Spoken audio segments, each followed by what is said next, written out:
প্রতিদিন হাজার হাজার মামলা হচ্ছে, ডিজিটাল ছাড়াও তো মামলা হচ্ছে।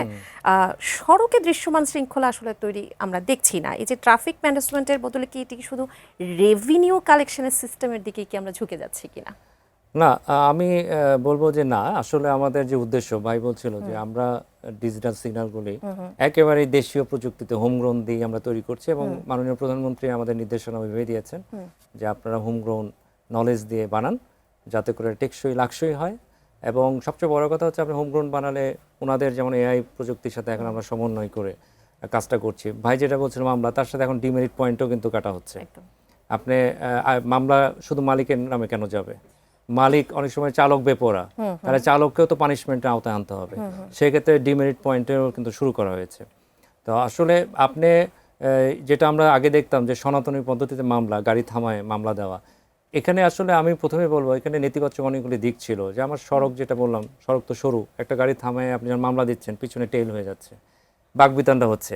আর যখন এআইতে গেছেন, এটা তো শুধুমাত্র ওনাদের একটা, আমি পজিটিভই বলবো অনেকটা, যে এখন এআই এর লেন্স তো আর ভিআইপি আর নন ভিআইপি চিনে না। যে আইন ভঙ্গ করবে তার লাইসেন্স প্লেট এডিট করে ফেলবে। আগে তো আপনি যেটা বললেন শুধু রাজস্ব আদায় কিনা, না, শুধু রাজস্ব আদায় আমি বলবো না, এখানে ভিআইপিরাও এখন ঢুকে যাচ্ছে। এই যে মামলার যে নেট আমরা বলি, তারাও ঢুকে যাচ্ছে। সো এটা একটা অত্যন্ত পজিটিভ দিক। সড়ক পাবলিক রোড, এখানে সবাই ট্যাক্স দিয়ে চলে, আইন ভঙ্গ করলে সবাইকে আসতে হবে। তবে এই জায়গায় আমি বলবো যে যানবাহনগুলো আসলে বৈধ না, অনুমোদিত না, আনরেজিস্টার্ড, রুট পারমিট নাই, তাদেরকেও এই নেটের মধ্যে আনতে হবে। তাহলে হবে কি, সড়কে একটা সুশাসন বা গুড গভর্নেন্সের যে আমরা কথা বলি, সেটা দৃশ্যমান হবে, সবাই আইনের প্রতি শ্রদ্ধাশীল হবে।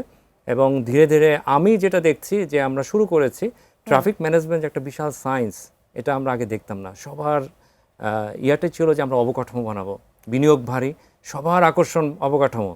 এখান থেকে বের হয়ে বর্তমান সরকার, আমি বলবো যে ট্রাফিক ম্যানেজমেন্ট, এনফোর্সমেন্ট এবং ছোটো ছোটো ট্রাফিক ইঞ্জিনিয়ারিং, অনেক জায়গায় ইউটার্ন করা হচ্ছে, এগুলো কিন্তু সায়েন্স, আপনাকে এটা করতে হবে। তবে আমি যেটা বললাম, ফ্লাড গেটটাও বন্ধ করতে হবে, রেজিস্ট্রেশন প্রসেসে একটা আপনাকে এখানে টেনে ধরতে হবে, তাহলে দেখা যাবে সিটিটা কিন্তু টেকসই হবে। এবং এর সাথে শেষে আমি যেটা বলবো যে আমাদের কিন্তু ভাবতে হবে শহরটাকে নিয়ে। সে জায়গায় ট্রাফিকের যে শৃঙ্খলা যদি আমি ফেরাতে চাই, আমি বলবো যে আসলে আমাদের ট্রাফিক ইঞ্জিনিয়ারিং যেটা আমরা বলি, সেখানে একটা কিন্তু ঘাটতি আছে। আমাদের ট্রাফিক ইঞ্জিনিয়ারিং নাই, আসলে প্র্যাকটিসিং ট্রাফিক ইঞ্জিনিয়ার নাই।